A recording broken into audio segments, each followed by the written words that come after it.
Okay, folks, we are back here again with Senator Bill Wielechowski and Matt Shuckerow.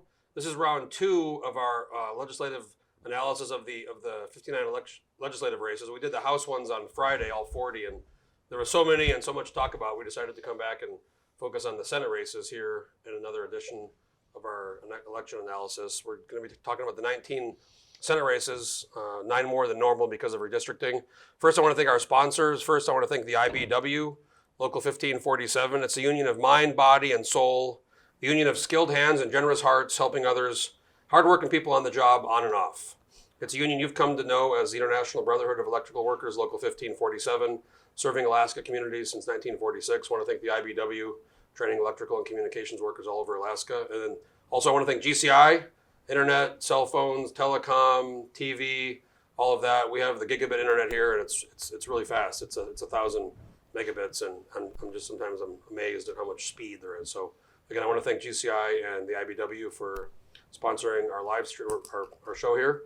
And again, I want to thank Senator Wielechowski. Bill Wielechowski, how you doing? Great, good to be here. I like your casual look today. It's a little, I was a little hot last week, so let's cool it down a little bit. Yeah. Representing East Anchorage District since 2007, and then Matt Shuckerow. How you doing? Good to see you. Glad to be back. Yep, political consultant with Fathom Strategic Communications. Right, there's three there.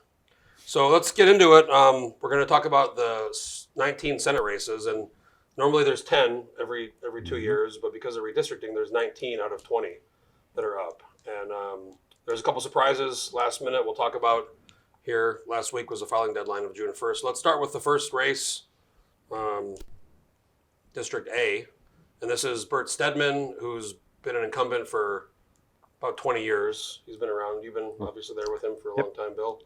And Michael Sheldon actually ran against him before 2 years ago and did not very well in the primary. And he was the guy who ran for governor with Stephen Wright, who's also a Senate candidate we'll talk about later. But I'm just going to go ahead and call this one for Bert. What do you think? Let's start with you, Bill. Yes, Senator Stedman fits this district. He's been there a long time. He's been the co-chair of finance for many, many years. He's it's a slightly center-right district. I think it's Trump 4.6%, and he's done a great job delivering for his district. He's brought home a lot of infrastructure, a lot of good projects for that area. Been a huge fighter for the Marine Highway system.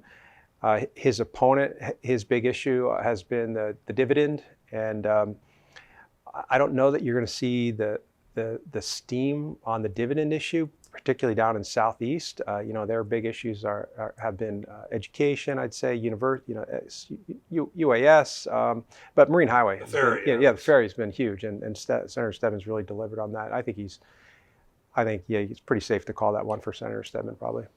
Matt? Yeah, no, I mean it's a big district, right? It's the district has grown a bit. It now stretches all the way from Sitka, Ketchikan, Sitka, but all the way up to Yakutat. Pretty much, if you think about it, it's all of Southeast minus Juneau, Skagway, Haines. So, I mean, it's a big district. It's gonna, it's not an easy job to represent that geographic area of that size. But I think Stedman has strong name recognition. And I will say it's as simple as, Michael Sheldon has been kind of a perennial candidate. He's run for a number of offices. He ran for governor in 2018. He got 1,640 votes in the GOP primary of 71,000 ballots cast. This is just 2% of the vote there. So it's he does want to do the $10,000 PFD. So I mean Bill, that's pretty good. Well, I think very, very likely Senator Stedman. Yes, I mean, Senator Stedman's been there this will be his 20th year, I believe, he was appointed by Frank Murkowski. 2003. Didn't, somebody took a job, right? Or who was? That's right. Roden Taylor? Yeah, Robin Taylor, I think. Was it Robin? Yeah, in the ferry system.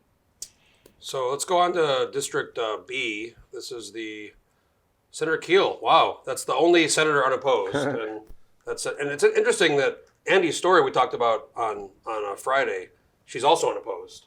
So, and then Hannon has an opponent, but not a very well known. So, I mean, you're in Juneau a lot. We're there for the session. I mean, what's going on in Juneau? Are they really excited about their reps? I think Juneau is one of those communities that's taken a tilt to the left, and it's tough year. I think this would be a very tough year for a Republican to win, a non-Democrat to win. Senator Keel, I think he's going to be there as long as he wants. He's done a good job representing his community. He's delivered some, good project. He's fair. He's well liked. I think he's going to be there as long as he wants. Whenever he speaks in the Senate, it almost reminds me of how you'd hear somebody speak in the Congress in the 1800s. He's got a very he's smart. He's articulate. He does his homework. He's a good legislator.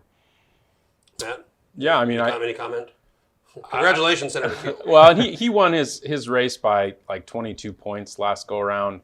The district is a Biden plus 26. So again, I think people like to see races that have candidates. There are implications for both parties to have candidates running because they have down ticket implications. They drive turnout, particularly in these Senate races and how they apply to the House races. But as we saw in our last discussion, these are two House races that don't really have people running. So I guess in that sense, you'll see in other Senate races that we talk about how influential having a candidate that is running, and even in your case, you have someone that you're running against will have implications down ballot. So, but this one, I think that it seems as if Juneau didn't field a bunch of candidates. It's actually an interesting point because I think it could have a little bit of ramifications come the elections in November, where you say you don't have your senator out there getting out every possible person they could get to vote. You don't have Andy Story out there getting some Democrats out to vote. It could have a little bit of an impact on the federal races or the statewide races. Sure, absolutely. And I think that's what, again, having people on the ticket for your person of political preference does help. It has implications. That's why you see in races that normally aren't competitive, why parties are recruiting candidates to run, because they have implications up and down. Well, there's also the issue of ballot drop-off. When somebody goes and votes, they're going to vote for the senator, they're going to vote for the congressman, they're going to vote for the governor, then they're going to go vote for the senator, state senator, and then they're going to go down to the House race. And there's always drop-off. And if there's no reason to vote for the senator, and you're not sure about the House person, you might just skip those. But if there's a Senate candidate running really hard, you're more engaged on those races. Let's go to District C. This one's interesting, and I should note too. Half these seats are 10 4-year seats, and half these seats are 2-year seats. And Stedman had a 4-year seat. He's in a 4-year seat. Also, Gary Stevens, the incumbent's in a 4-year seat. And this one's kind of interesting because there's 2 Republican challengers, and Stevens, almost got beat last time in 2020. So this is one of those I want to talk about. Can Stevens get a bunch of half the vote in the first round? And if not, will these other guys, Walter Jones and Heath Smith, who are both not from Kodiak, are their second votes going to go to Stevens, or are they going to share enough votes to do an upset? Matt? Well, look, this is interestingly, I think just for viewers at home, the perspective is this is Sarah Vance's district, which represents Homer and Anchor Point, and then it's Luis Stutz's district, which is Kodiak, Cordova, Kodiak and Cordova. So it's an interesting district. It favors Trump from if we look at what things were in 2020. It's going to be an interesting race. I think that the person, Heath Smith, who's the kind of the prominent Republican who's running, he has served he's a 3-term member of the Homer City Council. He's a UPS delivery driver or service member. And according to his bio, he comes from a political family, where his grandfather was the mayor of Homer. His dad was on the Kenai Peninsula Borough Assembly. So, I don't know Heath very well. I think you're inclined to think that someone of Gary Stevens' caliber who's been around for that long. But I also get that there's acrimony in that district for Senator Stevens. And, this is something that we have to decide. But he won pretty handily in 2020, but it doesn't necessarily translate to 2022. Well, Vance has Louis Flora, kind of the main challenger, and then Stutz has that, is it Benjamin Vincent or Vincent? I think I mixed that up last time. Yeah, Benjamin Vincent. So they both of them have opponents that are going to be in the race. So is that going to have any impact on? We were talking before about the House races and the Senate races affecting each other. Gary, Senator Stevens has been there for over 20 years. He's served in the House for a little while, has been in the Senate the majority of the time. Senate President, 4 years? Senate President, former Majority Leader. He's the Rules Chair. He actually got quite a few pieces of legislation passed this last couple of years being Rules Chair. I think that helped him. Former university professor. He's certainly well known in the community, well Helps when you liked in the control when community. bills go to the floor. Yeah, oh, absolutely. It makes Yeah. a huge difference, right? Well, he's a former mayor of Kodiak, and I think that obviously helps. I mean, there's a big bulk of there's a big bulk of voters that are coming from Kodiak Island. Yeah. I mean, I think in this case with 3 Republicans, Gary's going to pick up essentially all the center left votes. And then he's probably going to get enough Republican. I mean, he's probably going to be okay, but it is interesting with 2 Republicans how that's going to end up. I think there are going to be a huge number of Republican center right who will support Senator Stevens just because they've been voting for him for many years. And he's done a good job for the community. He represents the community. He's been strong on fishing issues out there. And, I think the one issue which, we've seen over the last few years has been the dividend. I think this year, people are going to be getting the big $3,300 dividend. That's maybe take a little steam out from people otherwise attacking them on that. Mm-hmm. You've got $1.5 billion going to the savings this year. So I think, from a state perspective, things are looking a little bit better than they were a couple of years ago when he had a closer race. So I think the advantage is definitely to Stevens, but who knows how this plays out with ranked choice voting. 2 years ago was when Giesel lost, Yep. Van Imhoff almost lost, Coghill lost. There was kind of a wave, and he was able to. Van Imhoff and him were able to kind of squeak it out. And a lot of that was in primaries, Yeah, right? yes, So this is where ranked choice voting is really going to change things quite a bit, because in a primary, I don't know what happens with Senator Stevens, but in a general election, I think he's going to win this race. Let's go on to District D. And I'll say this. This is where I think coalitions matter, and I think they matter in all races in all districts. And you think about this, I mean, you think about fisheries. Fisheries is huge, and who a group like UFA and down, their membership will support. I can imagine that's going to be a big issue. And local issues, what issues like, I know Kodiak, I was actually born in Kodiak, but Kodiak really? Yeah, Kodiak really cares about the marine highway system. There's things that matter, and also there's things like federal infrastructure, the Coast Guard there. These are big things and big implications that people think about when they're going in the ballot box. Let's go on to District D. This is going to be one of the fun ones. This is the first seat of 5 where there's going to be at least 5 new senators, which is 25% of the Senate, and there could be potentially more based on how if a few people end up losing. But this is the seat Senator Machicki is not seeking re-election for. He was elected first in 2012, so 10 years. Tuckerman Babcock, former chief of staff to Governor Dunleavy. He was working for a redistricting board with Wally Hickel back in '92. He's been around, chair of the Republican Party. And then Jesse Bjorkman, who's on the the Kenai Peninsula Borough Assembly, is he's known down there. And then Andy Cizik, I did some research on him. I think he owns the when you go into Soldotna, there's that big ice cream cone. Yeah. He bought that place. He owns that place. So I guess maybe if he gives away free ice cream, he can get some votes. But this is an interesting one, Matt. 2 Republicans and then this ice cream independent guy. What do you think? I mean, Babcock, a lot of steam down there, a lot of juice. Look, I'll just start by saying I think it's Tuckerman's seat to lose. He's well known down there. He has a long list. His resume is very long. Again, some of the things you named, but he also served on the Alaska Oil and Gas Conservation Commission. My old job. His, he has the support of the Kenai Women's Club, Republican Women's Club, and I'll be honest, it's those clubs that actually do the the grassroots work of getting people out there, putting signs, organizing events.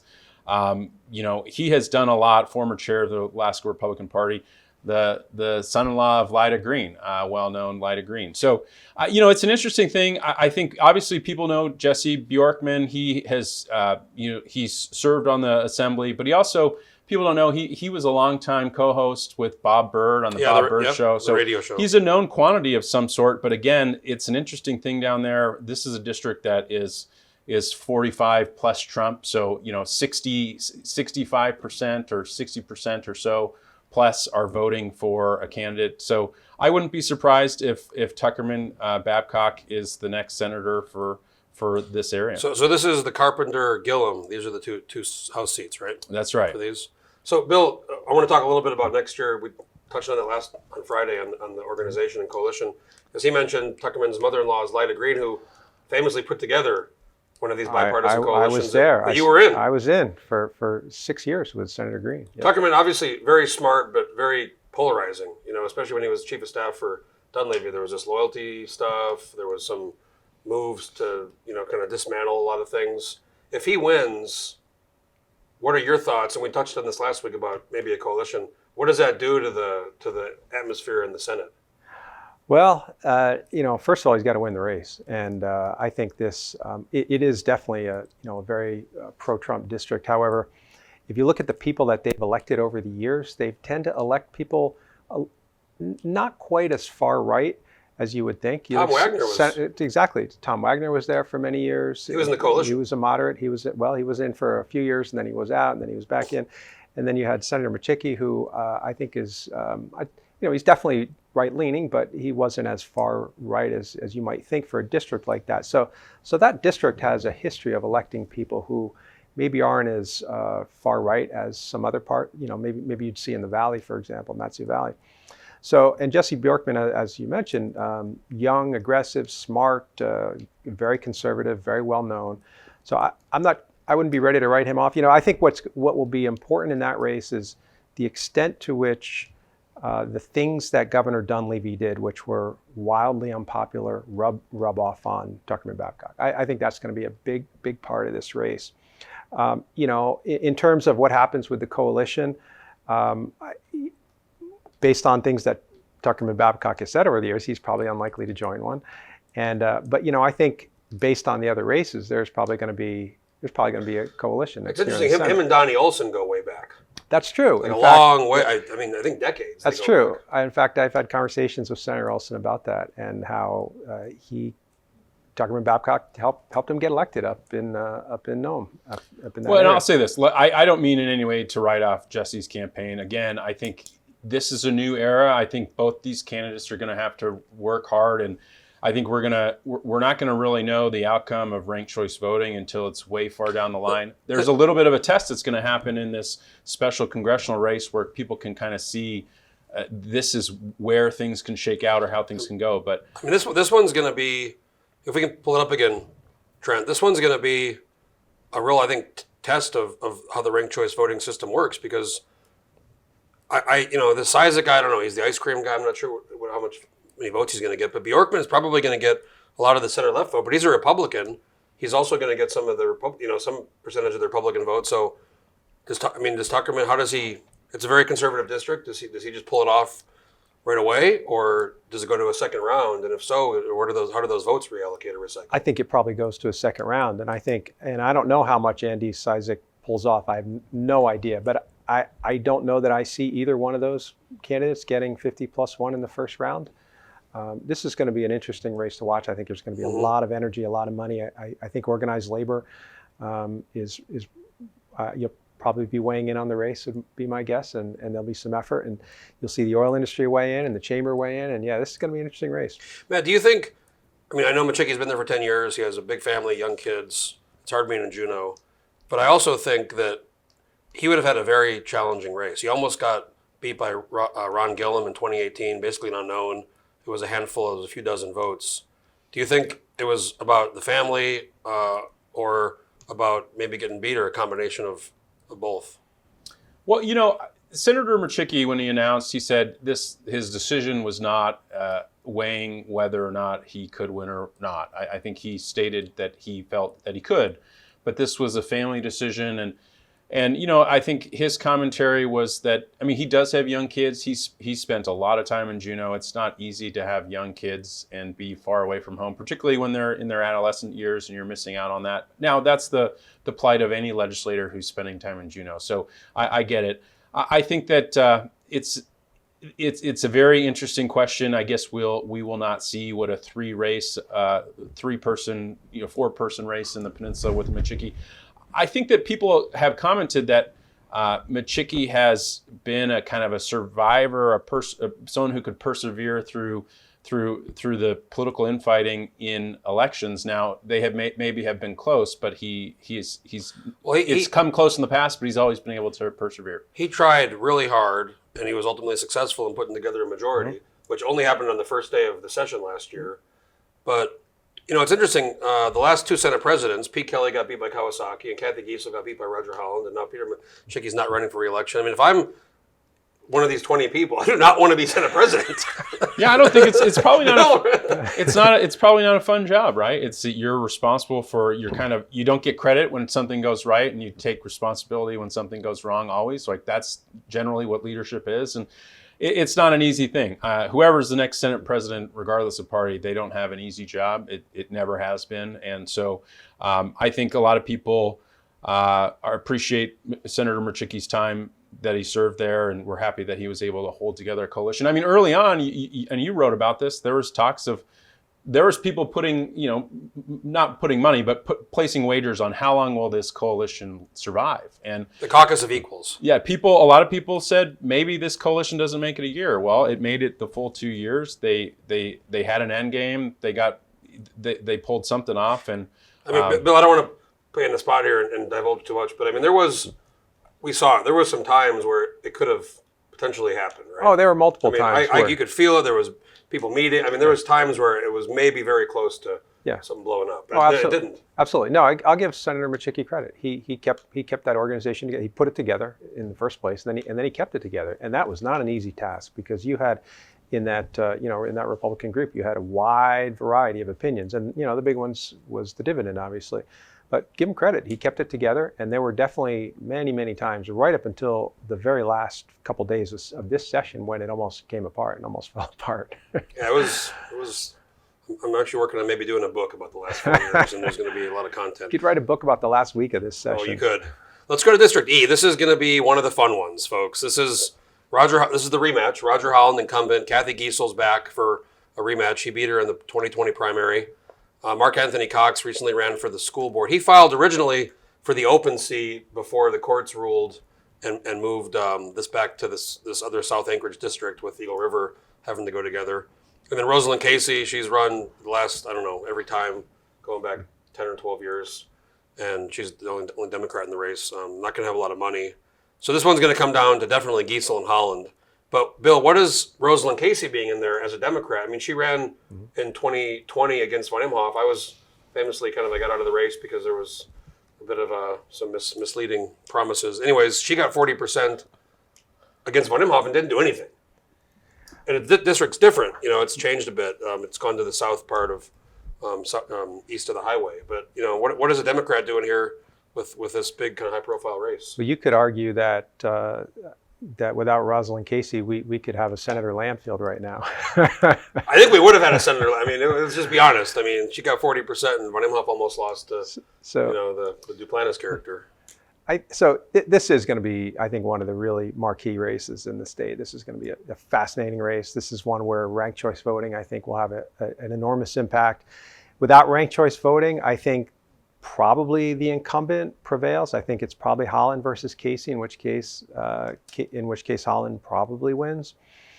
But ranked choice voting, definitely changes this. And I think with ranked choice voting in the last cycle, Senator Giessel probably gets reelected. Well, was it Carl Johnson? Yep. He got 40. I got to look it up. He got 46 or 46. Yeah. He was close to very Holland, close, and he was kind of totally unknown. He campaigned a little bit, didn't have a huge amount of money, and that was not a kind of runaway race from Holland.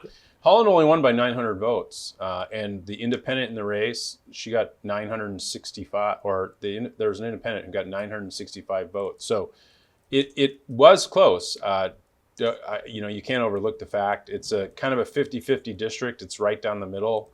I went and looked up on the February APOC campaign filing. It appears that, and again, this was in February, so session's been over, so there has been some money raised, but who knows how much. Yeah, this is. Giessel reported $28,000, and Holland reported. Giessel reported $28,000 cash on hand, and Holland reported, I think, $9,000 cash on hand, February disclosure. So Giessel does have a little bit of a financial advantage here. And look, I think that Giesel probably didn't take for granted the time that she had to go and hit the road over the last 3 or 4 or 5 months while Senator Holland was in Juneau. So I know that she's not new to politics. She understands her district. She knows her district, and at least can hit doors, knows what campaigning looks like. So it'll be very interesting to see kind of how that shakes out. And this will be a true test of ranked choice voting. I mean, this is a close district, like I said, a very much a toss-up, and we'll have to see. I mean, this is an interesting district as well because I think the PFD language or in the PFD conversation about statutory PFD, it's a little bit different up there. It's a more affluent community. And this district has shifted over to include part of like Ocean View, Bayshore. It shifted to the west, right? From before it was more just east of the highway, hillside area. Yeah, so this district essentially goes, this is the new House district, which is Ocean View, and it contains 200 schools, Ocean View and Clatt. So this is, Ocean View and Clatt, you know where that area is, and then it also includes the South Hillside all the way down to Girdwood and Whittier. I mean, these numbers are fascinating, and the district has changed, obviously, but in 2020, Roger Holland got 49.66, so not half the vote. Carl Johnson, the Democrat, got 45.59, and then Kara Clift, who's she was Libertarian before she was running as an independent, she got 4.56% of the vote. So you take her out of the race, her votes mostly probably go to Holland, but that's close. That's not, I think that race within the margin. Yeah, that was closer than people expected. I don't think people anticipated the closeness of that race. And, this race, anybody knows Kathy Giesel, Senator Giesel, she is a hard worker. And, I remember when she first got elected, she was in the minority, a very small minority, and she would go to every single resources hearing. She would go sit down on finance hearings. She is just a relentless campaigner, and I'm sure, like you said, Matt, she's been out campaigning hard. She kind of before was, I think, known as maybe one of the most conservative members of the Senate, became Senate president, and I would say kind of rose to the occasion, started working with Tom Begich and you guys, and I'd say really surprised a lot of people by the way she didn't rule like some former presidents where the Republicans are in charge. We're going to do whatever we're going to do. Just Democrats don't matter. No, I've been there when we've had presidents like that, and I will say Senator Giesel was very fair with us. She she did not take advantage. She did not of the things that she could have done. She was fair with us, and I think Roger Holland he passed the Reads Act. He's supported a full PFD. Which that's going to be interesting to see how that plays out in that district because it is a more affluent district where the dividend isn't as big of an issue. But yeah, that is going to be a fascinating race to watch. He gave the famous dumpster fire speech where he wore the dumpster fire pin on his lapel. Remember that last year? That was and look, I like Roger Holland. He's a nice. He's a pretty nice guy. He has a military background, served in the Coast Guard. This is really, like I said, it's going to be very fascinating. I can't help but point out the fact that. Even though in the primary, Senator Giesel lost to Roger Holland, she lost 64-35. She loses by 1,600 votes. But the question is, do the people who voted for Kathy Giesel in that primary, the 2,000 voters who voted for Kathy Giesel, clearly in the general, they weren't going to go and vote for the Democrat. But does this go around? Does she win over those 2,000 people that originally voted for her and gave her a chance? That's a good point. I mean, that's 35%. So effectively, maybe that's her starting point with Republicans. If that's the case, then and again, if that logic works out, then it's 35% out of whose hide? It's out of Roger Holland's hide. Again, this is one of those perplexing districts that people keep telling you it's going to be competitive. Here's what ranked choice has a potential to do. I don't know. Again, I'm not sure, but you can only hypothesize what it could look like, what it may look like, and this is really going to be a test of this system. I think the primary, like a lot of these races, the primary will give some indication of not maybe the for sure kind of what's going to happen, but it will give an indication of how many votes, because you vote for one, so somebody's going to get 30% and 25%, whatever they're going to get. So we'll have a little bit of an indication what might happen. Yeah, and it's going to be. I think a lot of people are trying to figure out. Primary votes are always a fraction of general election votes. But remember, we have somewhat of a general election. The special primary, the special general is on the same day as this primary. So Mhm. are we going to see higher turnout?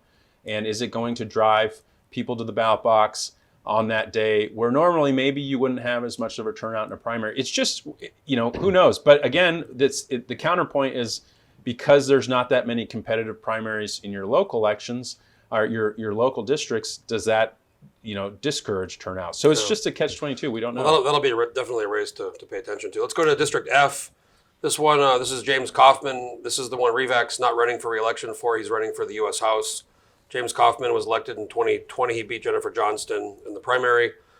Janice Park, she's run, I don't know, two or three or four times for different House and Senate. I think this is a Republican district. I think James Kaufman's going to have a lot of support. This is a heads-up race. I'd say almost certainly Kaufman's going to. Let's start with you, Bill. I know, Janice, you've been around for a long time. Janice has run a number of times. It's a Trump plus 3.5% district, so it's not overwhelmingly Republican. And Democrats have done better in the Hillside and in South Anchorage in recent years in terms of the Assembly, in terms of the federal races, the statewide races.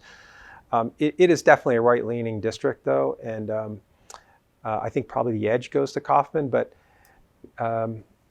Janice Park's run; she's got some name ID, and we'll see what happens. I mean, Matt Kaufman has taken. He never really was for the dividend, which doesn't really matter as much in that district. Maybe part of it does, in more of the Shroggy area where it's more working class. But he's been in the Republican minority, but he's been one of the, I'd say, more kind of moderate voices in there. So he's not. Some of these people are going to get tagged with, you're really kind of part of the Valley Republicans or the really extreme conservatives, and he's not one of those people. I would say that people like Representative Kaufman, whether Republicans and Democrats, they've identified him as someone that they can work with. His big thing is he's this quality and controls manager, worked in natural resources, oil and gas, and so his big thing is like, I want to help government run smooth and efficient, and let's work out the kinks. Look, that's everyone's vision when we go. He had that big bill. Remember, he worked like a year and a half on it. It was like, we're going to reform the whole government bill, and everybody was kind of like, oh boy. Right? Well, and I'll say this: I think Janice Park has run a number of times. She ran against Chris Birch for the Senate in 2018. She lost 58-41. This district isn't that different. It's a little bit different. I think it goes a little bit more north to the Abbott Loop area. This is the seat that is held by Senator Revac, who is not running for re-election and running for Congress. So we'll see. I think it is fair to say that Janice Park has run. She ran against Calvin Shroggy. She got defeated in the primary, 61-38. In 2018, she got 41%, and Birch got 58%. Yeah. So I mean, it was kind of blowout. But it's it'll be a race to. There's going to be some resources and money in that race, so we're gonna watch it. I will say no one can take anything for granted. I'd be curious if this is the target of. If any side is going to spend a lot of time on a district, I'm curious I think this one might be one of those districts where people say, well, it's a heads-up race, so it's going to be, somebody's going to win outright on the first. Who are the House? Do you know who the House members are? Are there two pretty Shroggy and this is that open. Okay, so it'll be that's the Featherly. It'll be contested underneath, and the Dems and the Shroggy and McDonald are both going to be going at it, yeah. And then you have Featherly with Julie Colomb and Ross Beeling. So there's going to be two. So there'll be a lot of House focus. races going on. There'll be big focus on that district as a whole. Yeah, down ticket. Yeah, that's where that makes sense too. So let's go on to District G. This is an interesting one. Hensley was originally running. She ran for the open House seat, but she switched to the tuck race when they moved the districts with the litigation. Elvie Gray Jackson was elected in 2018, right? And longtime Assembly, 3 terms in the Assembly, very well known, very popular. Marcus Sanders has run before for the House, and I think he might have run for school board, but this is a Democratic leading district now, the new district, and Elvie Gray Jackson is very, very hardworking, very popular. Briefly ran for the U.S. Senate, but then decided that wasn't going to work and came back into Tuck was going to run for this seat. And then she came back and decided to run for re-election. But Bill, you worked with her a long time. Oh, yeah. Very, very popular, very popular, very well liked. She had been on the Assembly for many years. I think 9 years on the Assembly. She's been in the Senate now. The north half of the district is a Biden plus 20. The south half is a Biden plus 3.8. It's 47% minority district. Biden won that district overall by 12%. So it's a Democratic district. It'd be a major upset for her to lose. I was president of the Taco Campbell Community Council, and she was on the assembly. And I swear to God, she came to every meeting. She missed one meeting because she was in D.C. and she emailed, "I can't make it." I mean, just hyper involved in the community. And Yes. man, I think you probably know Mark because he's been around. I think he ran in. That was when they had that old Pinnacle group. Remember with Rick Whitbeck and so he Freeman ran for a little bit. He back ran in the for day. state house in 2018. That was Marcus in the House was his slogan. Yes. He against Andy Josephson. I think he ran a nice campaign. The total was 60-40 Josephson, and then he ran for school board in 2021. So it's I think it's going to be tough. LV Gray Jackson won that seat 59-39, and that's a big margin. That's 6,700 votes to 4,400 votes. So that is a big thing to overcome. I will say, I think he's a good candidate. He's a likable guy. He serves in the military. He actually was just he just became part of the Army National Guard. He's a second lieutenant, which was I ran into him the other day, and he was just so stoked to be doing that and serving the state. He's involved. He's a local guy. He went to East High School, so it'll be interesting to see. I think that this is an interesting seat because I think everyone was. When LV announced she was running for U.S. Senate, there was a lot of jockeying. Who's moving where? What's happening? Well, there was also the situation where this seat briefly went to where it became an open seat. Where I live, it was with the when the board changed the Senate seats and then the litigation put it back. But then it was an open seat where Tuck was, and that Craig Johnson district, and then this LV was with briefly. Where'd the other district go? I think it went to the east. So it's changed a bit, but Used to be Senator Berta Gardner's district. yes, right? yeah. So, anyways, I think the Senate thing. Tuck was going to do it, and I kind of feel a little bad for Tuck because she filed for the U.S. Senate. He goes in for the state Senate, and then she comes back. But then Tuck gets put into an open Senate district, so he's like, great. And then the litigation puts it back into that district, so he's back with LV. He doesn't want to run against LV, so he kind of had a little bit of a runaround there with all the factors. Yeah, I will say, given that it's redistricting, there's an option where everyone could have come together and collaborated and said this is this, and this. But it definitely felt like this go around was a kind of survival of the fittest, everyone on your own, and it kind of feels that way. We see it up and down districts. Wasn't one of the selling points of ballot measure 2? Maybe this is true for the U.S. Senate and the House and governor's race, but it was like, we're going to have all these new candidates, and it's going to be this big free, and the primaries don't matter anymore. And we only have one race out of 59 with more than 4 people. Yeah. In a lot of cases, there's 2 people. Yeah. Well, there's a Senate seat coming down here where we have. Let's go to H. I mean, this is the big one here. This is going to be I think probably one of the primo races to watch. Maybe the Giesel Holland one, but this one's going to be Mia Costello, the incumbent, and Matt Clayman, who's in the House, who's challenging her. Bill, start with you. You've worked with both those people. This is going to be the big race to watch. This is the big race, I think, in Anchorage, along with the Giesel race and the Holland race. In some ways, this is bigger, though, because this is a Republican and a Democrat, and it could go either way. You look at the numbers. It's you've got the Clayman district, which is a plus 15% Biden district. You've got the Sand Lake area, which is a plus 2.5% Trump. Overall, it's total Biden plus 6.8%. But the long history of electing Republicans, certainly in that southern portion, and the big issue, what you're going to see in this district is the police and firefighters are going to come out really strong because there was a defined benefit bill that got hung up in Senator Costello's Labor and Commerce Committee, and it actually.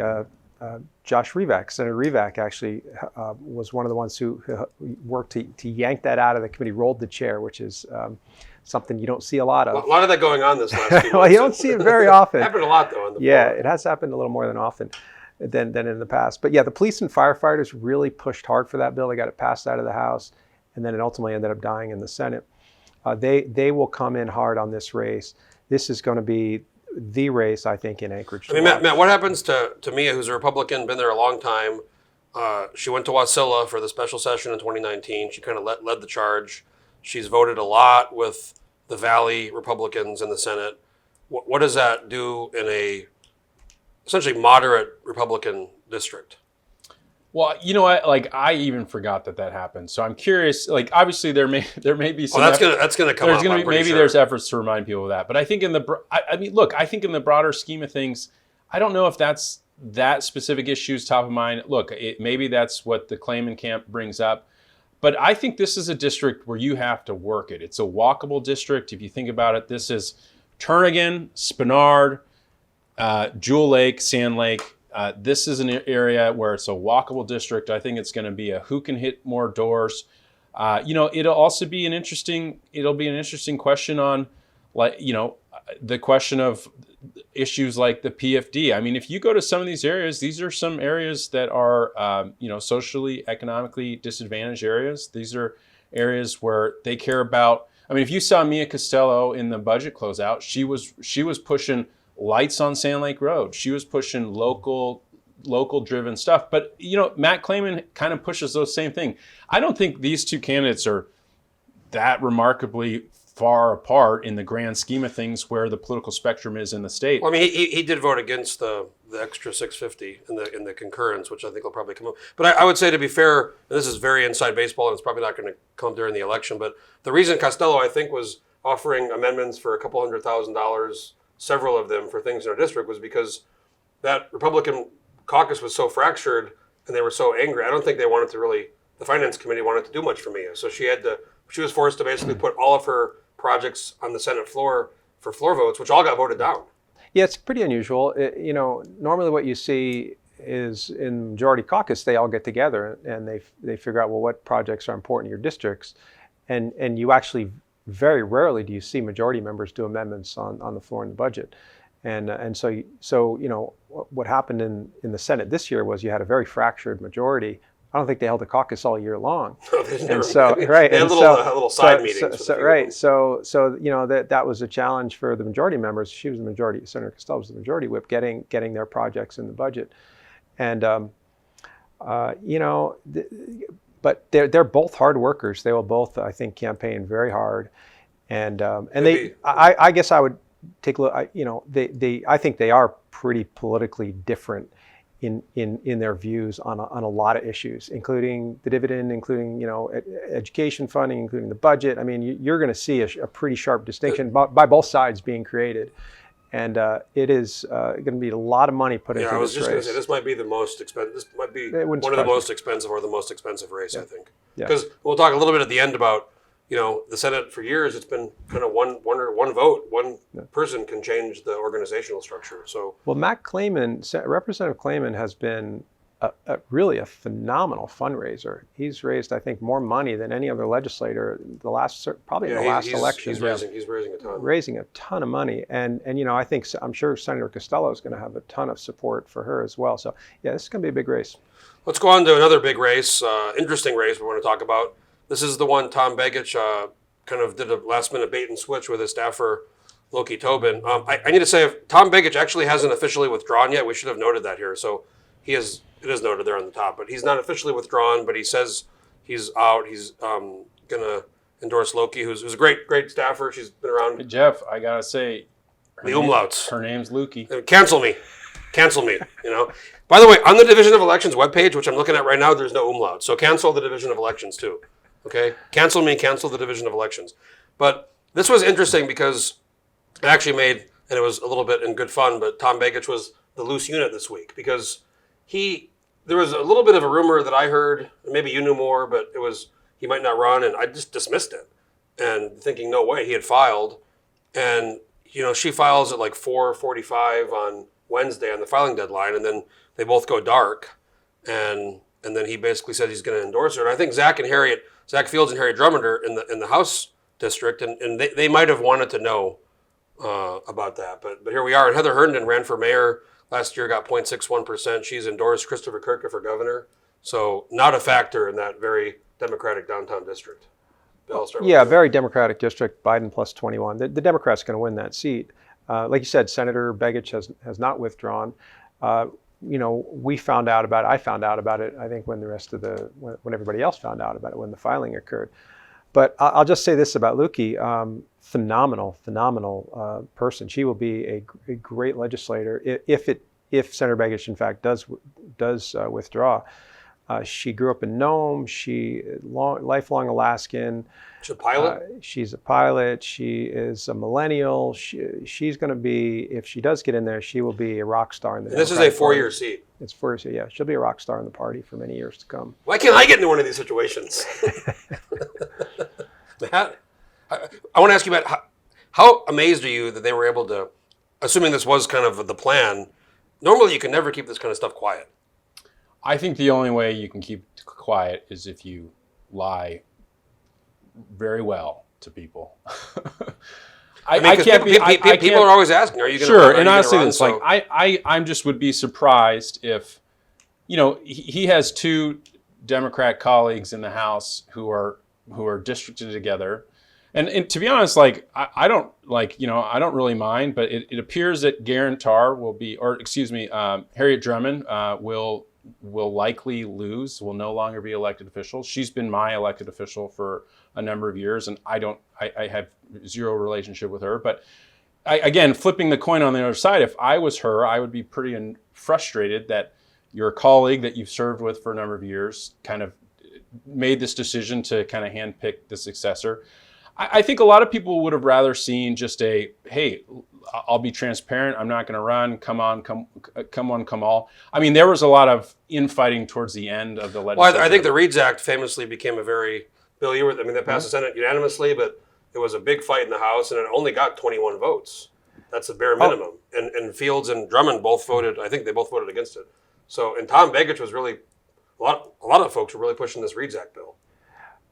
Yeah. I mean, the Reads Act was something that for some reason got very political at the end of the session, and that was a bill that Lukey Tobin actually carried, and she did a huge amount of work on that bill. I can't speculate on what happened at the end, and I guess we'll see whether or not Senator Begich withdraws or not. But all I can say is Lukey's a candidate. She's a fantastic candidate. She's going to win that race if it stays that way. Matt, I would say I mostly agree with you, but also, this is politics, and sure, people need to. No. If you're at all concerned, if you're Zach or Harriet, they should have been in the Division of Elections. No, don't get me wrong. I mean, it's one of those things where I think that they pulled off a great move.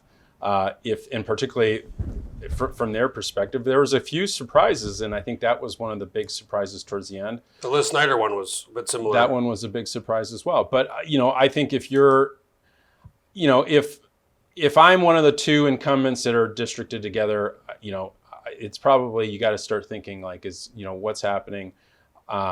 So again, I think that it was a surprise, obviously, to most people, but I can't imagine it was just an agreement between 2 people and no one else had an idea. 4-year seat though for Lukey, pretty good. Let's go on to another big race. This is kind of your neck of the woods, Senator Wielechowski, District J. This is the open East Anchorage Senate seat, and again, this was kind of a situation with redistricting. It wasn't sure what was going to happen. The court ruled, and then this became an open seat. Early last week, nobody had filed for this seat. It was like nobody had filed, and then Dunbar filed. So we're all thinking, okay, wow, Forrest Dunbar from the Assembly ran for mayor. He's going to walk into the Senate seat. And then Guarantar files, representative from the House district who's been there since 2012. So Drew Kaysen filed to run against Guarantar initially for the House seat, and then he files for the Senate seat. And then the Satterfield guy gets in. So it went from nobody running to, in a few days, 4 people running, 3 Democrats. It's a Democratic district. Guarantar's de facto incumbent for half the district. But I'll start with you. This is if this remains the way it is, these 4 people, this is going to be a wild race. This is going to be an interesting race to watch, no doubt. And Representative Tarr's been in the legislature a long time. Forrest Dunbar, well-known Democratic name. So there's 2 parts to this. It's the Mountain View part, which is the northern part, South Russian Jack, and then if you go down south, it hooks into University area. And actually, the University area is my district that I currently represent. And under the new redistricting, I was actually going to be paired with this part of the district. And so I think that's maybe part of the reason some of the people didn't file, was because it was mine, and it was until the Supreme Court overturned it. And then the Supreme Court overturned it, and the lines are redrawn. And then all of a sudden, people started to think, well, who's going to file for that seat? I think everybody, I thought this, everybody thought Ivy Sponholz was going to run for it. Everybody thought Ivy Sponholz was going to run for it. In fact, Dunbar told me he filed only because she announced she wasn't running for re-election. He thought he was going to support her. Right. Well, and he said that in his announcement. Yeah, he said he's not hiding that. That's he was open about that. Right. Everyone thought Ivy was going to run, and she would have won that district. And then, in the meantime, Representative Tarr had been talking to some of the Senate Democrats, including me and Senator Tom Begich and Elvie Gray Jackson and Scott Kawasaki. We didn't even know Forrest Dunbar lived in the area. We lived in the district. And so we were like, sure, you should run for the seat. We'll support you. And then after giving that commitment and she saying she was going to file, then Forrest Dunbar jumped in. So yeah, it's it's redistricting. And this is another interesting. We talked about the down ballot. Now this is going to be a big race for the Senate race, but both of these House seats are now open because Ivy's not running and Garen's not running. So you're going to have this Genevieve Mina we talked about and Russell Wyatt, and then you have a four-way jammed up race for the Ivy's Funhold seat. And then Drew Kaysen. I mean, he filed to run against Garen. Last 6 months ago, I think. Been a little bit campaigning. Former staffer. I don't know about the Satterfield. You know anything about the Satterfield guy, Matt? Or do we? Not particularly. Sorry, Andrew, if you're watching. I saw he's a general manager at Alaska's Quality Choice. I don't know much about him. I think it's interesting. Forrest Dunbar has just shown he has a strong ability to raise a lot of money. I'm curious if there's going to be if people are going to have the appetite to donate a lot to him again, because they just donated a lot of money. He raised like $600,000 for his assembly race. Well, for the mayoral race. For the mayoral. And then he raised a bunch more for the assembly. And, I thought it was interesting because I watched the debate you guys did for the assembly race, and his question of Stephanie Taylor was like, I see that your URL is Stephanie for Alaska. Do you have aspirations to run for higher office? Does this mean you're just going to jump and run? He did say that. So there's some irony here that's his question he asks of Stephanie Taylor, and he is kind of doing what he just was criticizing Stephanie for. And now she's running for the assembly race again, the downtown open assembly seat. I thought it more funny than anything. Look, Drew Kaysen, for example, he just went up with a new little digital piece I saw. It's like kind of more social media young. It's like a little TikTok-y and reel from, and it's just him out in the district. He did an informational update. I saw that. Yeah, it was kind of switched locations, very, very, very TikTok-y. Yeah, and so I guess the question is, he may find some appetite for this. Just, hey, I'm going to be a legislator that updates you, that keeps you informed. We'll have to see. I mean, I think he works for the Anchorage Home Builders Association, the executive director. He's kind of one of those. He was part of the UAA debate team, so one of those well-recognized UAA debaters, and worked in the legislature for Speaker Edgman as a worked in the House Majority Press. Yep. I think the really interesting thing about Tarr is she organized last year. She kind of the next day wrote this letter and said, "I'm really not part of it." Then became part of it, but then she was very, much a full dividend person. She worked with, she was at the governor's mansion during this whole concurrence vote. She's met with the Republicans. I mean, I would not be. I've already heard this actually. I've already heard that Republicans are going to support some are going to support her because they don't like Dunbar.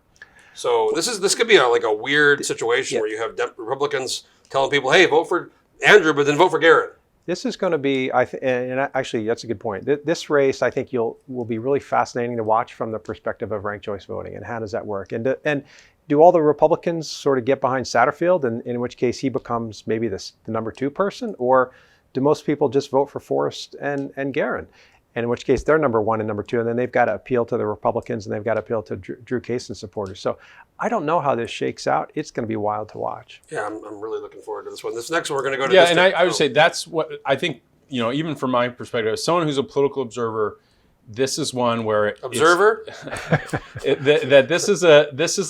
I'm really thin. This is a race that it will be a test of ranked choice and see what it does, the outcome. It's kind of. There will be other races of Republicans running against Republicans and seeing where that goes. This is kind of the Democrats running against Democrats. Let's go to District K. Bill, sorry, we're gonna go ahead and cut you out of this one. Me and Matt will talk about it. Bill here. I was just gonna let him talk. Well, we'll ask him in a second. But so Wielechowski over here to our right, he was unopposed until the day of the filing deadline, and this guy John Cunningham got in. I met him actually I was doing a live stream when he came and talked to me briefly. First-time candidate, sounds like a very conservative fellow. In 2016, they ran this Kevin Castner guy against Wielechowski, Republican guy. And then in 2018, they ran that Madeline Gazer. So they're always putting some Republican up against him. District's changed a bit, but this guy's a totally unknown. What do you think, Matt? I think our buddy Bill here is probably in pretty good shape. Well, we talked about this, which is feels like I'm in the room. we talked about this a little bit, which was if you didn't have an opponent, you really had no reason to spend a lot of time canvassing your district, door knocking, getting out there. Now, so there's an argument to be made, and we kind of talked about this before we got together here, was that this may have bigger implications down ticket in the House races, the 2 House races, which is that this is that Liz Schneider's district in which she's retiring, which Donna Mears for Wolf. And then on the other side of the district is the Theodore Asheed, Lisa Simpson, and Stanley Wright on the north side of that district. The open seat, yeah. The open seat. So two open seats. I don't know. He works as a National Guardsman. He's a machinist and a welder. His full-time job is similar, a machinist and a welder. I don't know that much about him.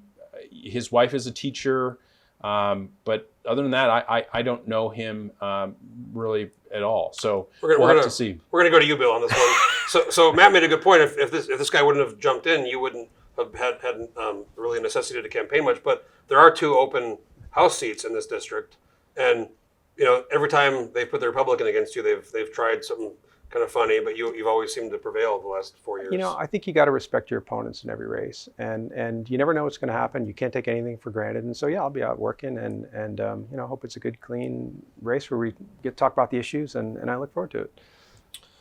Let's go on to District L. This is going to be another fascinating race. I am just really, really excited to watch this race. 4-way Republican race with 2 House reps running. Kelly Merrick and Bill has $37,000 cash on hand after the last. Whoa! You're looking him up there. I think Bill is a bit of a fundraiser historically. But Eagle River, Laura Reinbold announced she wasn't running in a 22-minute kind of breathless video a few weeks ago. But Kelly Merrick, Ken McCarty, both both in the same House district, and then Clayton Trotter and Joe Wright, who both are they aren't unknown people in Eagle River. This one, to me, I looked it up. In 2018, Oliver Sheese ran against Laura Reinbold, and he got 38%. So, look, Kelly Merrick voted for Stutes. Republicans don't like her, a lot of them. But if she starts with 38%, and she brought the port money home, she was co-chair of the Finance Committee, this is not a primary, right? This is not a historical Republican primary. Matt, I'll start with you. You're kind of the Republican guy here. What do you think is going to happen with it? Because Ken McCarty also, he's new. He's 2020. She won in 18, so she's maybe a little more well known than him. A lot of people are talking about this race, and again, it's one of those questions of what's the impact of ranked choice voting. Ken McCarty has served. He has gotten on board.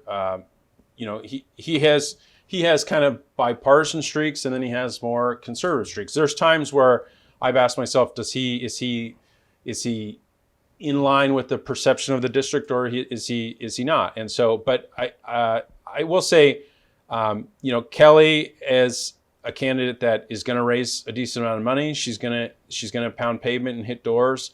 I will say I'm surprised to see these other. I'm surprised to see the other 2, Clayton and Joe, be in the race. Kelly was.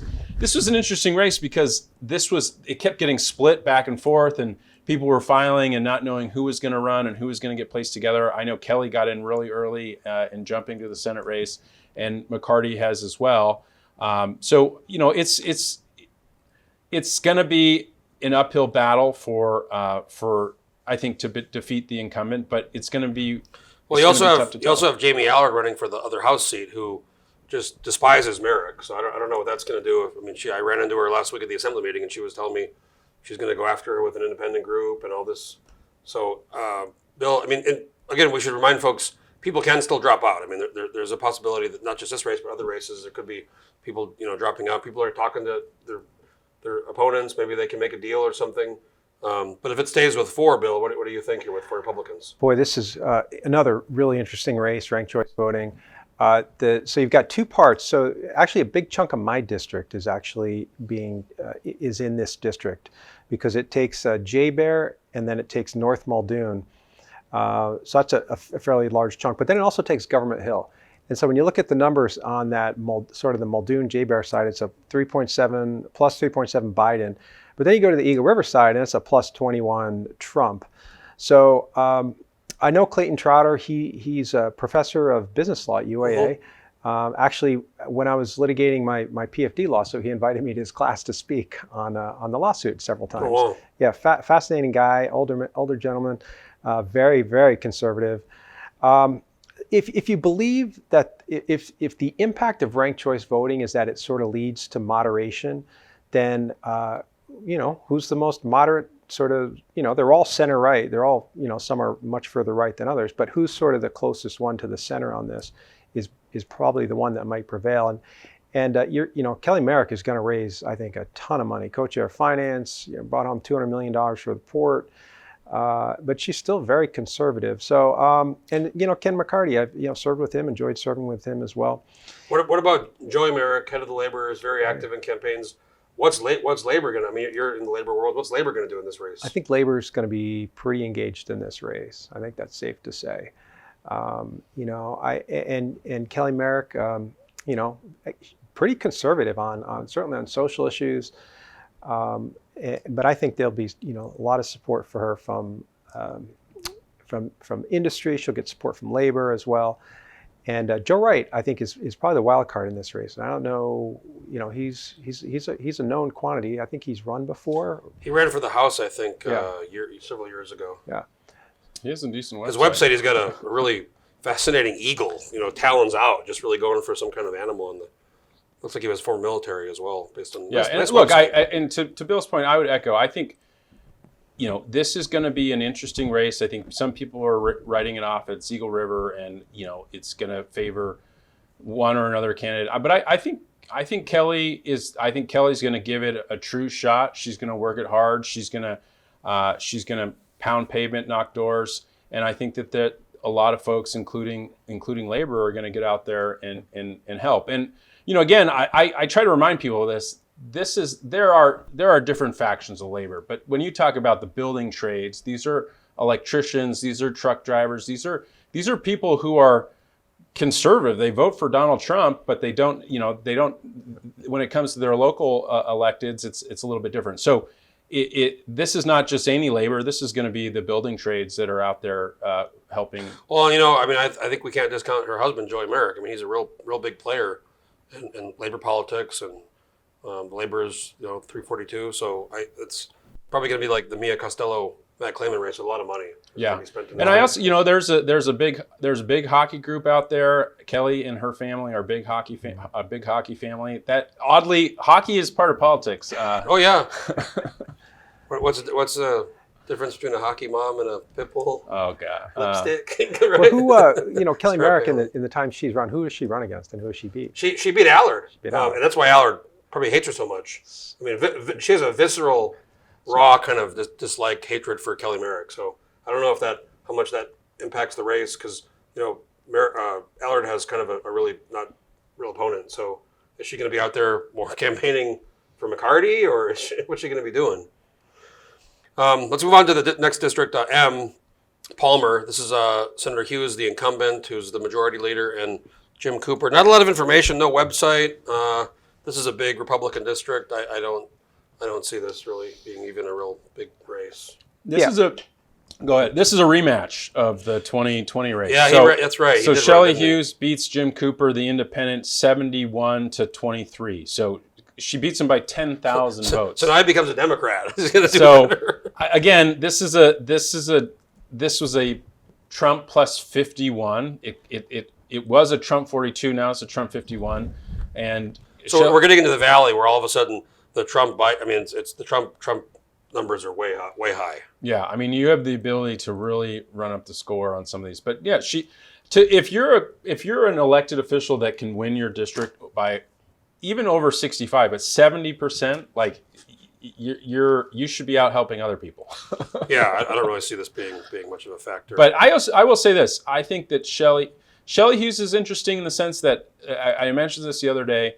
When people start thinking about coalitions and leadership, I mean, Shelley Hughes is one of those people where, she may be on the short list of there are short lists of Senate presidents, of leadership, and she already has been. It'll be interesting. He did run as a Democrat last time, and he got 23%. She got 71. This is actually the race where I just have to mention this because it was so bizarre. This was kind of right along the time of the whole Berkowitz situation, and Gavin Christensen, Libertarian, had withdrawn from the race, and he was after the deadline. He had done a series of very bizarre Facebook Live videos talking about his ex-wife and cocaine and methamphetamine, and then he was run off the road, and he chased a guy down, and he executed him gangland style, right in the middle of the Ethan Berkowitz thing, and that wasn't even on the front page. So that was 2020. Remember that? Yeah, now that I do, but it was a weird just one. feels like one of those things where you're like, this is terrible. Libertarian. You kind of put it out of your mind. Had to put that out there. It's just, that's what we do here. Let's go on to District N. This is a bit of a rematch. We have David Wilson, the incumbent. Stephen Wright ran against Wilson last time in like a 6-way primary, and Wilson got, I think, 34.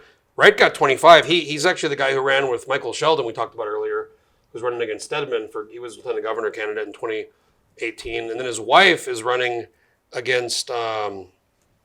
She's running in one of that open Valley House seat with Jesse Sumner. Sumner, yep. So I mean, maybe that's a little bit of a teamwork there in the race. Scott Clayton, don't know much about, no website, but this is again 3 Republicans. Wilson's the incumbent. Stephen Wright is extremely conservative. I think this is a situation where Wilson's going to pick up kind of that center-left vote automatically, and then he's going to get enough Republicans to probably, just go over the top. Yeah, Senator Wilson. I mean, he's pretty conservative. The idea that he's going to pick up center-left votes, he may, but he's very conservative. But he's well, they're going to Stephen Wright. Yeah. I mean, that's the thing. He's been on the finance committee for a number of years. He's been reelected in a tough election a couple of years ago. His good name recognition out there. I think the power of the incumbency probably puts him over the top on this one. He's voted for a full PFD. He's voted for this $5,500 PFD. I think there were some attacks on him a couple of years ago over the dividend. I think he's which I'm not sure were fair, but he's done a good job of sort of positioning himself on that issue. He's delivered for the district. I think he's going to be tough to beat. It's interesting. In 2020, Matt, he got 33.8%. Stephen Wright got 25.9%, and then Loy Santa Thurman, another Santa, got 22%, and then a few other people. There were 6 people in there. Somebody got 9%. Bernadette Rupright. Hunky Lee was in that one too, 2%. But that was the primary, and then you go to the general, and I got to pull those numbers up. But what do you think, Matt? Well, one, Hunky Lee's digital game right now is very fascinating. It is very odd. I mean, the one today, I'm not even going to describe it. It was so bizarre. No. I think that this was the race where people were wondering. Correct me. This is where David Eastman makes up a portion of that district. So some people, and there was some talk that Eastman was going to run against Wilson, but he decided. Well, and there was a talk of because Eastman and Kirka are in the same district. There was talks of, I mean, to be honest, a lot of people were like, that would have made maybe more logical sense, but instead they convinced Kirka to not run. But so there was talks of whether Eastman was going to run against Senator Wilson. That obviously didn't happen, and I think that is a little bit telling that. Well, I think Eastman really damaged himself with that vote against the concurrence on the full dividend. I mean, the super dividend, actually. But I think that decision not to run against David Wilson happened a decent while ago. So I think David Wilson is in a good shot. It's a 45 plus Trump. I mean, in 2020 in the general, Wilson got 70%. 2 other people, James Mayfield and Thomas Lamb, got 15% apiece almost. So I mean, he got a huge percent. He beat him 2 people way more than 50%. I mean, 20 more points. So well, and I think Stephen Wright. So David, this Scott Clayton person was running for the House and then switched their disclosure to the Senate. So and then Stephen Wright. Stephen has run for a variety of different offices. He's run for U.S. Congress. He's run for governor. He's run for a variety of different things. He ran against Wilson in 20. Yeah, so I think it's just one of these. It's to the point where his perennial candidacy has kind of he just has no punch to really kind of persuade voters at this point. Not a lot of juice. And I will say, look, we're going to see this in our run through the valley. If you're going to be running against an incumbent, you have to make the case. Really, what are you going to do different? And when your positions are very similar, but you just want to have a different personality but support the same policies, that's actually kind of hard to do. To define your vision and the differences between your candidacy. I think that as we head into the next race, the Senate District O, that's the question I'm going to ask. Let's go to O, because this is going to be another really, I think, interesting race. This is kind of one of the same deals like you, Bill. There was nobody filed to run until the day of, and there was some talk about Doug Massey getting in there. He's the former head of the Wildlife Troopers, longtime trooper. Dunleavy appointed him head of the Wildlife Troopers in 2018. Very well-known family in Wasilla. But Shower, you've worked with him for the last 5 years. He's very, very well known out there. He's kind of extremely active on social media, Facebook, the radio. I'll start with you, Bill. I mean, I know you're kind of, Mike pretty well. What do you think is going to happen here? Yeah, well, I'll say this. Doug Massey, fantastic candidate. You see his video? I haven't seen. He put a video out. I mean, I don't know who made it, but wow, it was really, really well produced. Doug is a fantastic candidate, well-known family, like you said, but sort of going back to what Matt said, what's the case against Mike Shower? I mean, that I think is the real problem here. Mike Shower is well-known in the district. He's active. He's got his Facebook videos where he stands up at the whiteboard and he's sort of become a bit of a hero for doing that. High energy. And, he's been fighting for the full PFD fighter pilot. I just don't know what kind of case you make against him up in that area. I think that's a real challenge. I think the one case, Matt, I'm going to ask you, he has, he's still flying with FedEx, and he has been gone a lot. He was gone a lot during the session. Do voters care about that? If that becomes an issue of why, because like his committee, he was chair of the State Affairs Committee, and because he was gone so much, I mean, they'd have a meeting where there'd be like 10 or 12 bills, and a lot of bills didn't get out of that, including that elections bill that you were trying to, the campaign donations limits bill at the end, which didn't get passed in the Senate. But I mean, is that a factor in these races?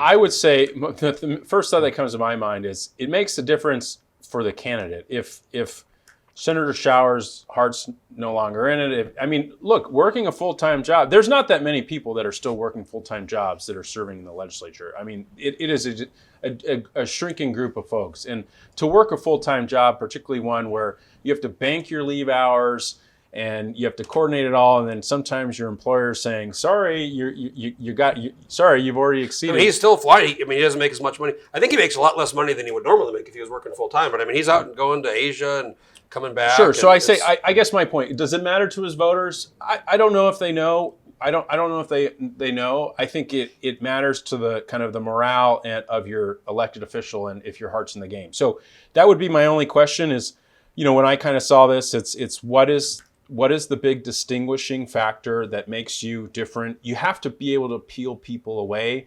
And look, small differences aren't going to change. Small differences aren't going to change the big outcome of this race. I think you're going to find some unique issues and differentiate yourself. And sometimes being different from your opponent doesn't necessarily get you more votes. Sometimes being different from your opponent might actually hurt you. So I'll be curious to see.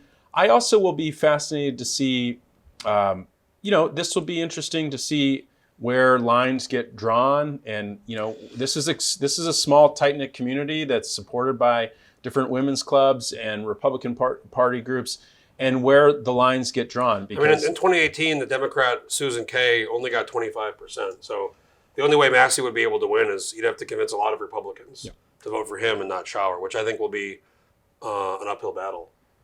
Yeah, I will say too, someone voting for someone in the past, it's a lot harder to convince them to change their mind, because essentially you're convincing them that the decision they made before was wrong, and so it's even harder. If it's a toss-up, if it's an open seat, then you're convincing them once, but getting someone to change their mind or going back on a decision they made before is a lot harder.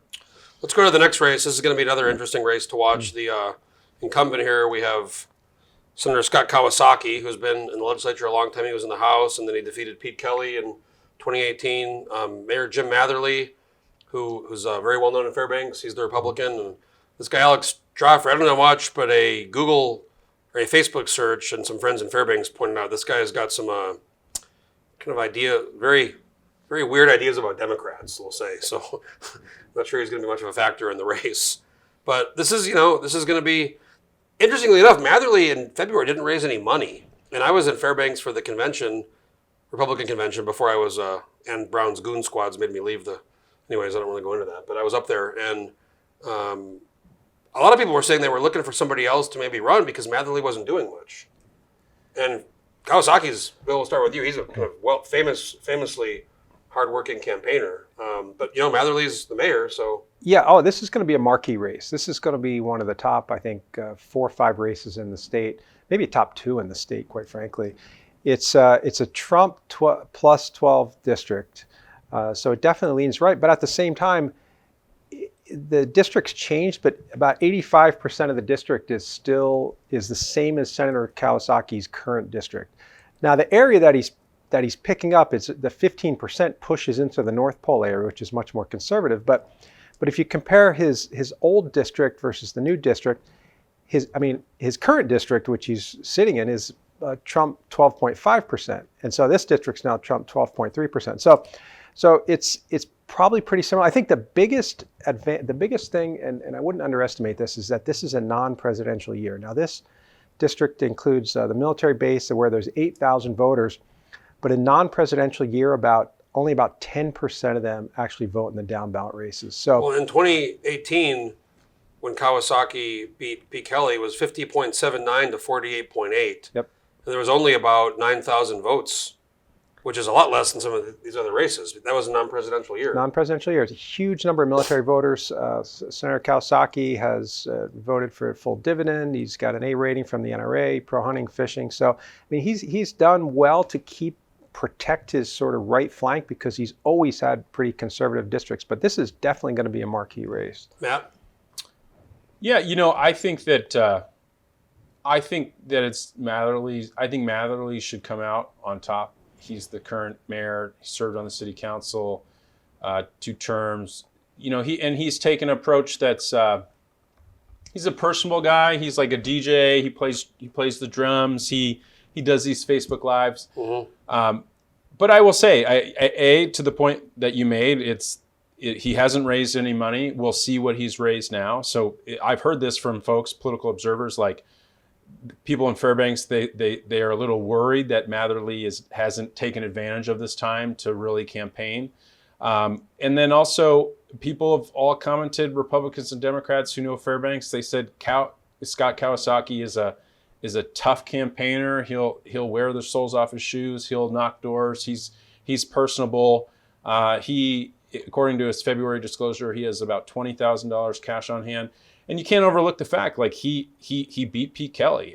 He worked that district. He worked it hard. So Senate president at the time. Yeah. Matherly is interesting though because a couple of years ago there was a big shakeup in Fairbanks. He vetoed some equal rights type ordinance or some ordinance like that, and they really came after him. It was kind of full assault, and I was kind of observing. I said, "Oh, it sounds like he might lose," because they were so angry, and he won. So he's not someone.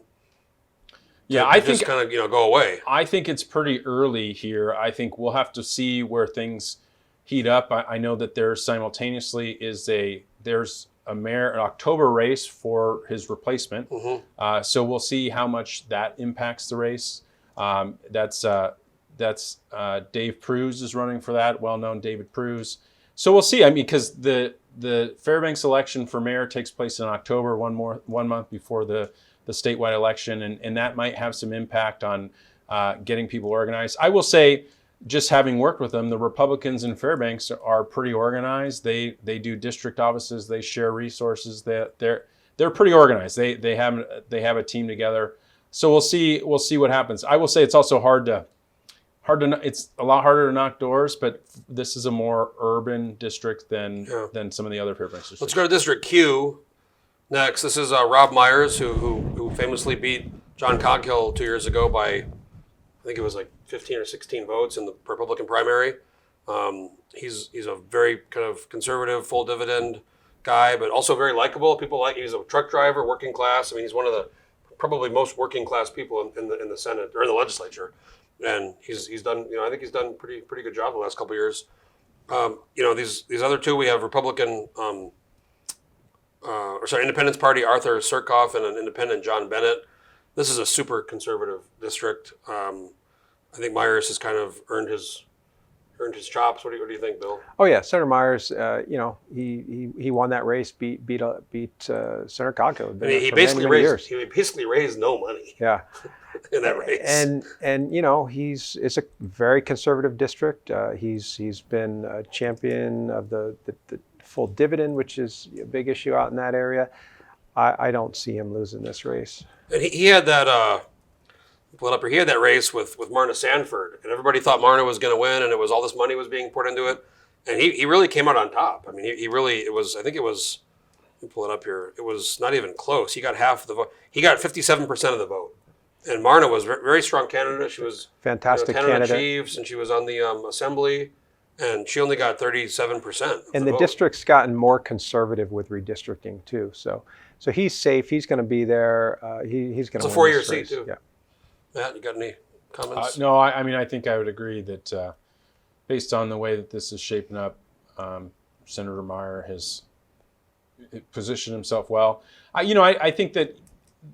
It's to the point we made on our other last week when we sat down that he hasn't really gotten in the crossfire or anything. He's kind of just put his head down a little bit and done the work. He's the chair of the transportation committee. He's a truck driver. I think in some ways he's surprised some people just with. He's young. He's just super jovial. Even when he gets up and makes a very passionate speech, and he does that sometimes. The next minute, he's just a really kind of working class, nice guy who you can really. I mean, I did a podcast with him, and just kind of talk to him. You don't feel like you're talking to somebody who's kind of He actually has the best puns of anybody in the Senate. And there was a gun bill that we passed, and he sent out thank you letters to everybody saying thank you for pulling the trigger on my bill. Things like that. He's a funny guy. So yeah, I think he's going to be in good shape. Let's go to District R. Well, I would say he has a good staff member, Michaela Anderson, and she just left though. She went to well, so he's had a good staff, and then her husband's John Anderson, who's like real involved in some of these issues. So, anyways, he's a Republican guy up there, Labor guy too. Yeah, he's benefited from having a good orbit. Yep, I agree. Let's go to District R. This is Click Bishop, the incumbent co-chair of the Finance Committee. Interesting challenger, last minute challenger Elijah Verhagen, who he ran against Kronk a couple of years ago in the race, and kind of I think pissed off a lot of Republicans for doing that. And then Robert Williams, another Independence Party candidate. Bishop has definitely taken the flack of some Republicans who didn't like some of the this Bert Stedman, Gary Stevens kind of more moderate coalition. But former labor commissioner, been in the Senate for a while. People like him. Co-chair of the Finance Committee. I think Verhagen is not going to get much Republican support because people were mad about the thing with Kronk a couple of years ago. And Robert Williams, again, there's no website, so not too sure. I think Click's kind of got this one. What do you think, Matt? Yeah, I think that Elijah is one of those guys. He comes from a large family. I believe they're an LDS family. So yeah, he has a big family. His brother is the mayor of New Nana. So I there's little things there where. He only got 7 points in the race and against Kronk 2 years ago. Kronk got 55%. Julia Nilka got 30%. Elijah Verhagen only got 7.3% of the vote. Yeah, no. So I'm saying I think that he has this family that is well known in Nana, but I'm not sure that it spreads much if it gets that much further. Like I know his brother Josh, who's the mayor of Nana. I work with him. There'll probably be some Verhagen signs in Nana on the drive south, but I think that Click Bishop probably has some big support out there. It's a pretty rural. I mean, if you think about it, it's a pretty rural district. I think Click. Maybe he knew he was going to run because I think Click Bishop wasn't there a wellness center in the budget, Yep. some $20 million in Nana. for Nana. I mean, there's like 300 people there. What's a wellness center?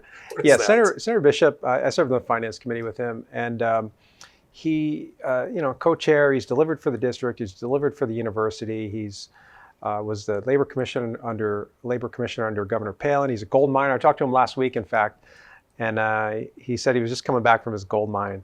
I think the district's gotten a little bit more moderate, and people just like him. He's a working class guy. I think he's going to coast to victory there. He's quiet, but sometimes he says really surprising things.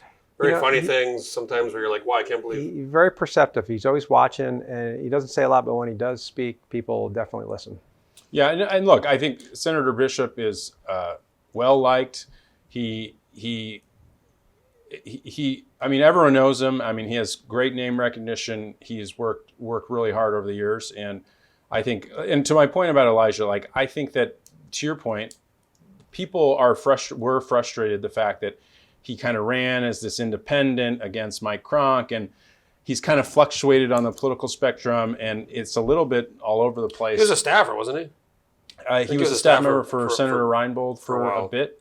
But yeah, I think I see it as his statement was, because he was the chair of the local Republican Party, and I think I saw his statement. He said, "Look, I've helped our chair our district get organized. I participated in the Republican convention, but we didn't have anyone running against Senator Bishop, and I felt like it was important, so I'm putting my name in the ring."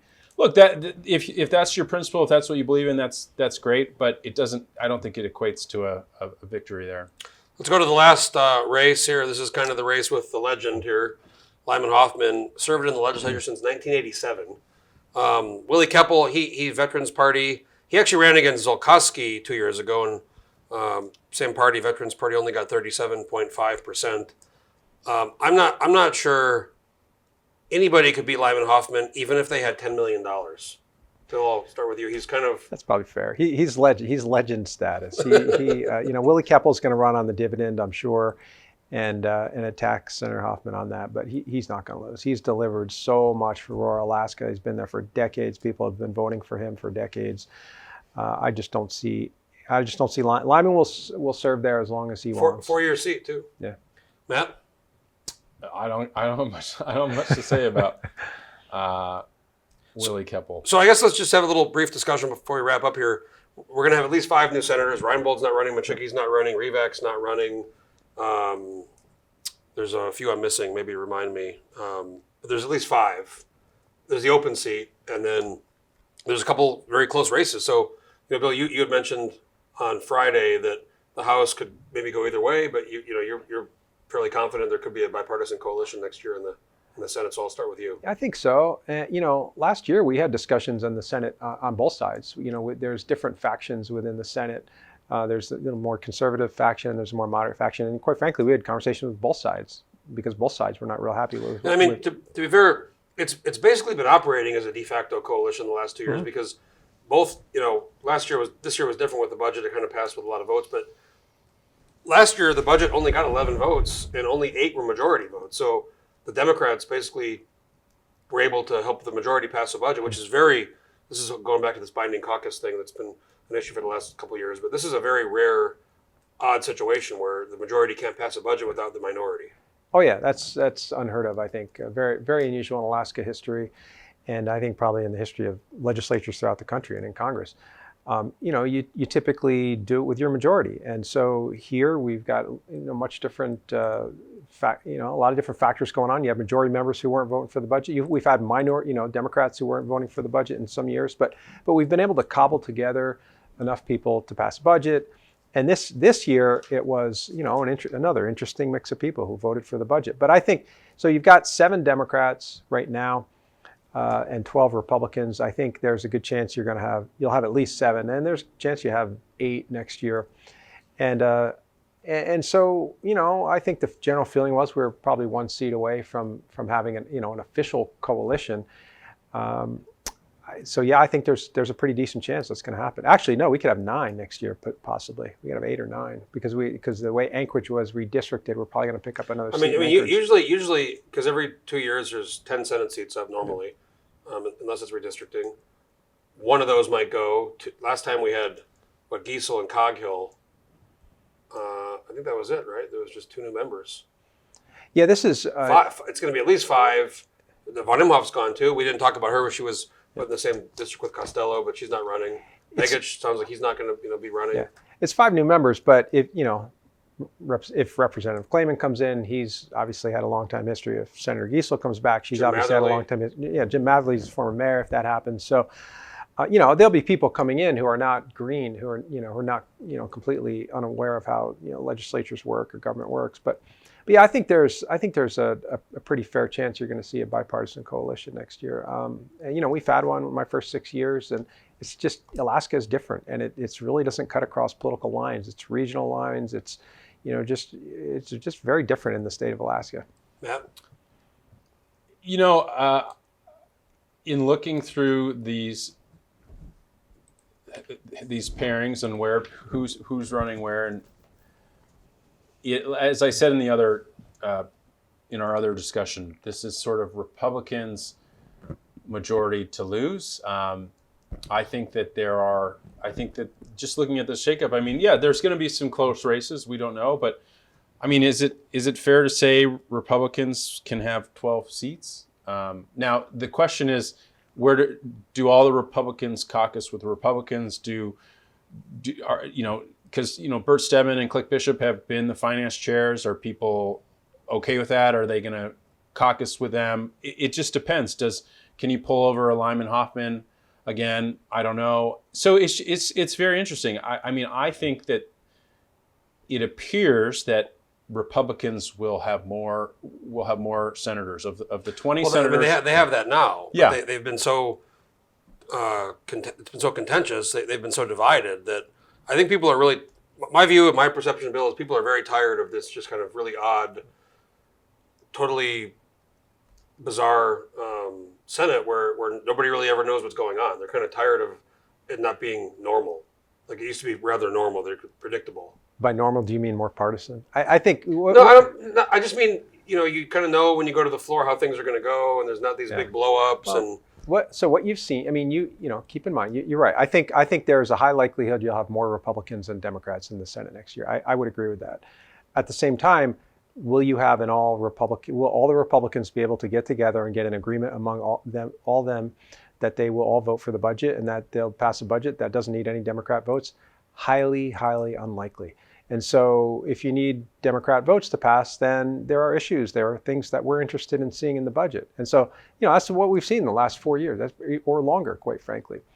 And you have a very moderate Senate. You have a Senate that is sort of forced into moderation because of the structure of the Senate and because the Republicans that are elected have such varying ideas on how to govern. So in that regard, you could have a Republican majority, but they're still going to need to work with the Democrats in large part to get a budget passed. I think. I don't see that changing in this upcoming election.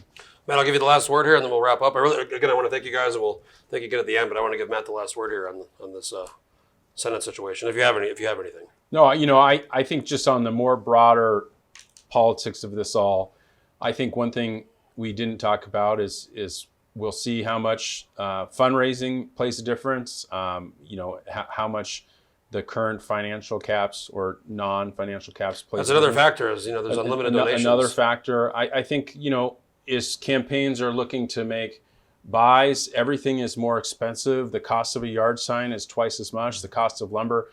People were pricing out the 4x8 yard signs and $60 or $65, $70 to build a frame, and then you have a sign that you slap on it that's $100. So, there's these little things that are going to be different this year.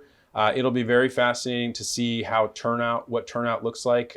I imagine inventory on television, on radio is going to be bought up pretty quickly, just with the amount of races. So we might see our digital airwaves flooded in a way that we're maybe haven't seen, and naturally things are going that way. I'm also very fascinated just on candidate and political and election fatigue. Like at what point do people kind of turn their ears off and say, I'm done. Like this has been nonstop elections since, it feels like it's been nonstop elections since 2020 with the assembly race, with the mayoral race, there's going to be a special election here for assembly in Anchorage. So it'll just be very fascinating. Again, on the Senate makeup, to your point, it appears that it might be similar. I look at it. Is it a 12-8 and a Lyman Hoffman's in there? But again, the real test is if you become the majority, you're going to be tasked with leading. I don't even think that there is agreement across the board, even if you have the majority on difficult issues, on the PFD and a variety of other issues. So it's going to be a real testament of people always want to be in power. You feel like you have a lot more say. Sometimes being in the minority is an easier position. Well, I think the biggest factor is the price of oil. If the price of oil stays at 120, it'll be real easy. If it goes down to 80 or 70, it's going to be real hard. And we've seen that over the years. It goes up and it goes down. So that's gonna I think be a big factor, is how much money is there and who wants to be in charge of it. I've been here when oil was $147, and I've been here when oil was negative $30. And it's a heck of a lot easier when it's 147. I'll just say that. Well, I really want to thank, again, Senator Wielechowski for coming in here and doing your homework. Same with you, Matt, doing your homework on these districts and everything. I really enjoyed the conversation. Bill Wielechowski, elected since 2007. Matt Shuckerow, Fathom Strategic Communications, former press secretary for Governor Dunleavy. I want to thank both of you guys for coming here. Yeah. And we're going to be. And I'll say this. We're not perfect. This is kind of our little thought on how it works. If we got it wrong, if we get it wrong. If you have a problem with us, then turn the TV off, okay? No, I'm just saying, this is all just our, sometimes it's hot takes. We try to give our little research, but. Can I just say something? Oh, sure, yeah, for all the candidates running, like, seriously, thanks for running. I mean, it is grueling to run for office and putting your name out there, putting yourself out there, it's hard to do. And, thank you for running. I just want to say that to everybody. Bill Maher once famously said, democracy is like sex. The more parties, the better. Joe loves Bill Maher. No one's responding to that one. Democracy is not a spectator sport. I'll just say that. Well, again, I want to thank Senator Wielechowski and Matt Shuckerow. Again, I want to thank our sponsors, the IBW Local 1547, training, communications, and electrical workers all over the state, and GCI, providing great internet, telecommunications, TV, and wireless phone service all over the state. And folks, stay tuned for more updates from the landmine here. We're going to be kind of hopefully your go-to spot for all these races. And we have obviously the big Senate race with 20 people, the regular House race with 31 people. There's a special election ongoing with 48.